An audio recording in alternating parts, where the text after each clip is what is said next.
Selamat sore Bapak, perkenalkan nama saya Feni Francisca Seran Bria dengan NIM 200303082, kelas C semester 2, Prodi Sosiologi, Universitas Nusa Cendana Kupang 2021. Baik, pada sore hari ini saya akan membahas tugas mereview buku mata kuliah Sosiologi Komunikasi. Mereview buku pertama dengan judul Belajar dari Komunikator dalam Perubahan Sosial. Baik, saya langsung intinya saja. Bab 1, pendahuluan. Latar belakang, sejarah komunikasi pembangunan atau nama lain apapun yang lebih masuk komunikasi untuk pembangunan dan perubahan sosial. Komunikasi dan pendidikan untuk pembangunan dan atau pengetahuan atau manajemen untuk pembangunan didokumentasikan dengan baik.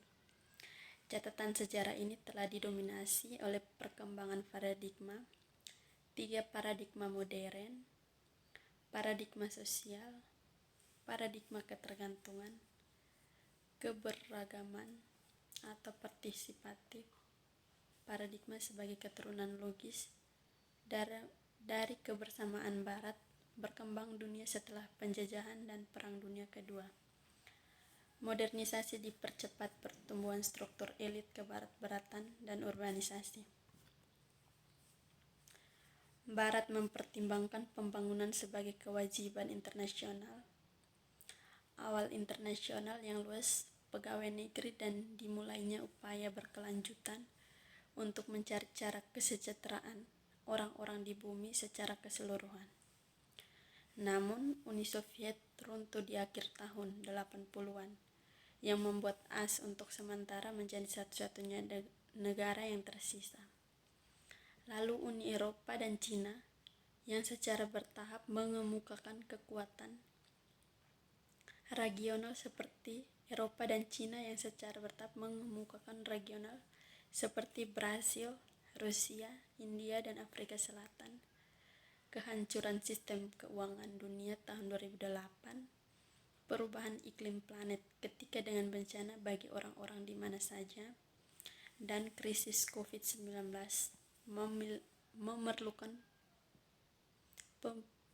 memerlukan pemikiran ulang tentang kekuatan pembangunan dan akibatnya, tempat dan peran komunikasi di dalamnya. Sepanjang yang lalu di berbagai wilayah dunia, profesional dan akademis, didefinisi berbeda dari komunikasi pembangunan Katian telah muncul. Mereka telah diinterpretasikan dan diterapkan dengan cara yang berbeda oleh organisasi yang bekerja di tingkat sosial dan geografis yang berbeda, baik secara teori maupun tingkat serta kebijakan dan pembuatan perencanaan dan pelaksanaan. Bab 2, pembahasan. 1. Apakah komunikasi pemerintahan atau komunikasi orang atau pembangunan sebagai pembelajaran? Memberi orang sarana untuk mendapatkan barang dan jasa material akan berkelanjutan ke kehidupan kita. Mereka masih tidak berdaya untuk mengubah kondisi yang menindas. Cetak bir nasional untuk menunjukkan kemana suatu negara ingin pergi dan bagaimana rencana untuk mencapainya. Ada pengumuman niat kebijakan dapat menciptakan lingkungan yang lebih ramah di mana rencana memiliki kesempatan yang lebih baik untuk berhasil. Tetapi jika ada sesuatu yang kita lakukan dari masa lalu dekade adalah bahwa pemerintah dan badan pembangunan dapat membangun, tetapi orang pada akhirnya akan dibuang. Akhirnya secara realitas, pemerintahan tidak pernah memiliki kendali penuh atas kemajuan pembangunan warganya. Peran mereka memang berkurang. Idealnya, sebagai manusia bekerja untuk pembantuan hidup mereka dengan lebih baik lagi. Yang kedua, tata informasi dan komunikasi dunia baru. Karena anggota gerakan non-blok, mengangkat masalah komunitas kation erat dengan negara mereka yang akhirnya mengarah pada yang dikonseptualisasikan sebagai orde informasi dan komunikasi dunia. Banyak dari para juru bicaranya, Mas Moody dan lainnya, yang sangat mirip dengan poin yang dibuat di makalah 4 kata teka-teki alasan Nordstrand yang pada 1993 menyatakan makalah oleh John Land, Herbert Schiller, dan saya sendiri atau Nordstrand dikirimkan terlebih dahulu ke Tunisia, penyelenggaraan tuan rumah yang asri dalam menulis alamat utama mereka.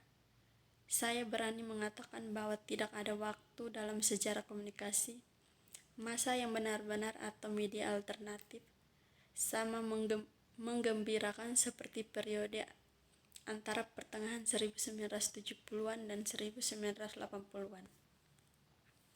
Yang ketiga, masa depan dan komunikasi untuk pembangunan dan perubahan. Selalu berusaha berbahaya untuk memprediksi masa depan dan terlebih lagi di dunia global. Saat ini ketegangan dan ketidakpastian politik di negara maju dan berkembang dibutuhkan perubahan sehingga saya didorong untuk mengeluarkan saran saya sendiri. Seperti yang telah saya bahas di bagian sebelumnya. Bagi mereka yang mengajar mahasiswa komunikasi mata kuliah yang tidak hanya mengkritik ketidaksetaraan sosial tetapi mencari cara untuk mengimplementasikan perubahan bahwa di mikro level dapat menjadi kesempatan bagi siswa untuk mempelajari metode komunikasi aplikasi lapangan. Karena buku ini mempunyai judul dan tujuan mengkaji persoalan kekuasaan di bidang kita, saya ingin menyarankan pengetahuan adalah kekuatan dalam keadaan yang tepat.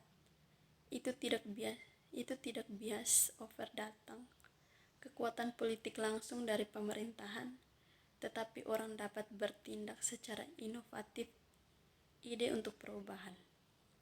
Beberapa orang mungkin berpendapat bahwa mereka tidak memiliki kekuasaan untuk perubahan, menunjukkan bahwa perubahan dimulai dengan satu atau beberapa orang. 4. Pengetahuan dan budaya pribumi. Pada awalnya masih minim pemahaman tentang pengetahuan tradisional masyarakat pedesaan.